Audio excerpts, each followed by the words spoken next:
নমস্কাৰ, মই ৰাতুল। আজি আমি আলোচনা কৰিম পৰিৱেশ অধ্যয়নৰ পাৰ্ট 3। আশা কৰিছোঁ আপোনালোকে ভিডিঅ'টো শেষলৈকে চাব। আৰু যদি মোৰ ভিডিঅ'টো ভাল লাগে তেনেহ'লে মোৰ ভিডিঅ'টো লাইক এটা কৰি দিব। আৰু যদি মোৰ চেনেলত আপুনি নতুন হয় তেনেহ'লে মোৰ চেনেলটো ছাবস্ক্ৰাইব কৰি ল'ব। তেনেহ'লে বলক পলম নকৰি আমি ভিডিঅ'টো আৰম্ভ কৰোঁ।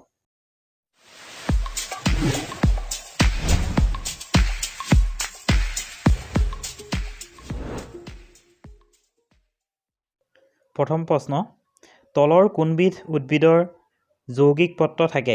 অপশ্যন ডি আছে ক কঁঠাল, খ আম, গ গোলাপ, ঘ তেজপাত। ইয়াৰ শুদ্ধ উত্তৰটো হ'ব গ গোলাপ। গোলাপৰ যৌগিক পত্ৰ থাকে। এতিয়া কথা হ'ল যৌগিক পত্ৰ কোনবোৰ? যৌগিক পত্ৰবোৰ হৈছে যিবোৰ উদ্ভিদৰ দুখিলা বা তিনিখিলা একেলগতে পাত থাকে, তাকে কোৱা হয় যৌগিক পত্ৰ। পৰৱৰ্তী প্ৰশ্ন, মুখ্যমূল গাঁথনি তলৰ কোনবিধ উদ্ভিদত পোৱা নাযায়? অপশ্যন ডি আছে তুলসী, খ দি আছে ধান, গ দি আছে আম, ঘ দি আছে আহঁত। ইয়াৰ শুদ্ধ উত্তৰটো হ'ব খ ধান। ধানত মুখ্যমূলৰ গাঁথনি নাথাকে। এতিয়া কথা হ'ল মুখ্যমূল কি? মুখ্যমূল হৈছে যিবোৰ উদ্ভিদৰ এডাল ঘাই শিপা থাকে তাকে মুখ্যমূল বুলি কোৱা হয়। আৰু যিবোৰ উদ্ভিদৰ একেজাতীয় অসংখ্য শিপা থাকে তাক কোৱা হয় গুচ্ছমূল। পৰৱৰ্তী প্ৰশ্ন, প্ৰকৃতিৰ হাওঁফাওঁ বুলিলে কিহক বুজায়?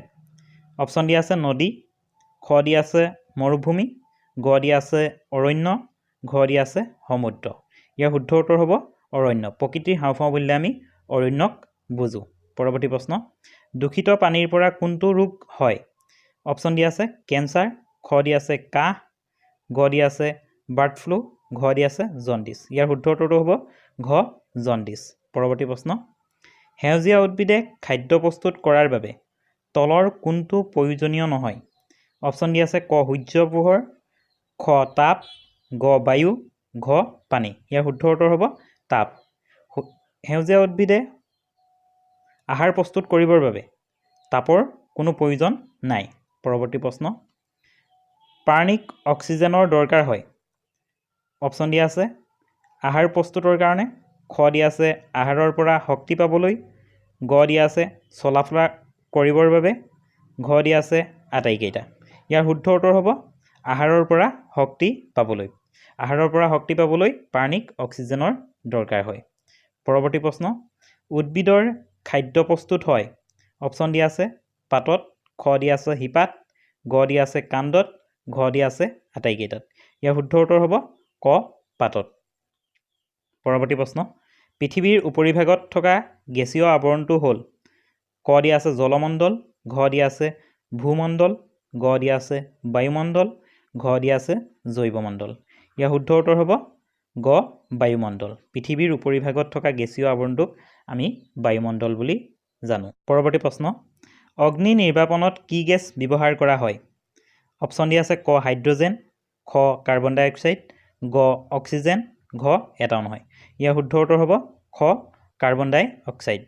অগ্নি নিৰ্বাপনত আমি কাৰ্বন ডাই অক্সাইড গেছ ব্যৱহাৰ কৰোঁ। 9 নম্বৰ প্ৰশ্ন, বায়ুমণ্ডলৰ কণিকাই সূৰ্যৰ কোনটো ৰং অধিক পৰিমাণে সিঁচৰিত কৰে? অপশ্যন ডি আছে ক বেঙুনীয়া, খ নীলা, গ হুমথিৰা, ঘ ৰঙা। ইয়াৰ শুদ্ধ উত্তৰ হ'ব নীলা। বায়ুমণ্ডলৰ কণিকাই সূৰ্যৰ নীলা ৰংটো অধিক পৰিমাণে সিঁচৰিত কৰে। পৰৱৰ্তী প্ৰশ্ন, তলৰ কোনটো প্ৰাকৃতিক সম্পদ সংৰক্ষণৰ উপায়? অপশ্যন ডি আছে ক ইন্ধনৰ মিতব্যয়ী ব্যৱহাৰ, খ নিৰ্বনীকৰণ ৰোধ, গ সম্পদৰ পুনৰাৱৰ্তন আৰু পুনৰ ব্যৱহাৰ, ঘ আটাইকেইটা। ইয়াৰ শুদ্ধ উত্তৰটো হ'ব আটাইকেইটা। পৰৱৰ্তী প্ৰশ্ন, তলৰ কোনটো ৰাষ্ট্ৰীয় দিৱস নহয়? অপশ্যন ডি আছে ক গণতন্ত্ৰ দিৱস, খ গান্ধী জয়ন্তী, গ শিশু দিৱস, ঘ দীপাৱলী। ইয়াৰ শুদ্ধ উত্তৰটো হ'ব ঘ দীপাৱলী। বাকী আটাইকেইটা ৰাষ্ট্ৰীয় দিৱস হয়। শাৰদীয় উৎসৱ বুলিলে তলৰ কোনটো উৎসৱক বুজোঁ? অপশ্যন ডি আছে ক দুৰ্গা পূজা, খ ছট পূজা, গ ঈদ, ঘ কাতি বিহু। ইয়াৰ শুদ্ধ উত্তৰ হ'ব ক দুৰ্গা পূজা। জাতিংগা নামৰ পক্ষী উদ্যানখন অসমৰ কোনখন জিলাত অৱস্থিত? অপশ্যন ডি আছে ক মৰিগাঁও, খ ডিমা হাছাও, গ নগাঁও, ঘ কৰিমগঞ্জ। ইয়াৰ শুদ্ধ উত্তৰ হ'ব খ ডিমা হাছাও। পৰৱৰ্তী প্ৰশ্ন, ভাৰতৰ স্বাধীনতা আন্দোলনত অসমৰ প্ৰথম শ্বহীদ আছিল?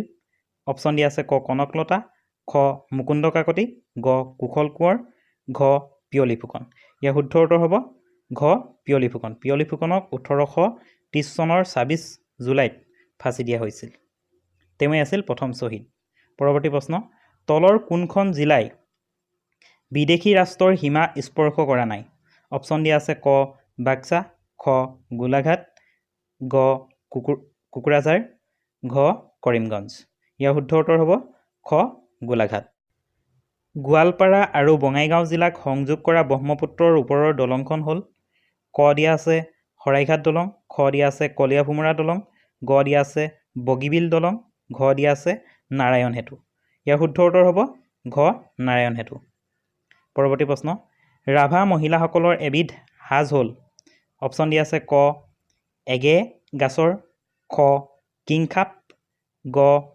ৰিফান কান্দুং ঘ এটাও নহয় ইয়াৰ শুদ্ধ উত্তৰ হ'ব গ ৰিফান কান্দুং অসমৰ পৰা প্ৰথম পৃথক হোৱা ৰাজ্যখন হ'ল অপশ্যন দিয়া আছে ক মণিপুৰ খ নাগালেণ্ড গ মেঘালয় ঘ মিজোৰাম ইয়াৰ শুদ্ধ উত্তৰ হ'ব খ নাগালেণ্ড পৰৱৰ্তী প্ৰশ্ন গিবন বন্য অভয়াৰণ্য তলৰ কোনখন জিলাত আছে অপশ্যন দিয়া আছে ক তিনচুকীয়া খ যোৰহাট গ গোৱালপাৰা ঘ ডিব্ৰুগড় ইয়াৰ শুদ্ধ উত্তৰ হ'ব খ যোৰহাট পৰৱৰ্তী প্ৰশ্ন ৰাজ্যৰ শাসনৰ মুৰব্বীগৰাকী হ'ল অপশ্যন দিয়া আছে ক ৰাষ্ট্ৰপতি খ ৰাজ্যপাল গ প্ৰধানমন্ত্ৰী ঘ মুখ্যমন্ত্ৰী ইয়াৰ শুদ্ধ উত্তৰ হ'ব খ ৰাজ্যপাল ৰাজ্যৰ মন্ত্ৰী পৰিষদৰ মুখ্য মুৰব্বীজন হৈছে মুখ্যমন্ত্ৰী বন্ধুসকল আজিলৈ ইমানেই আছিল ভিডিঅ'টোত যদি ভিডিঅ'টো ভাল লাগিল তেনেহ'লে লাইক এটা কৰি দিব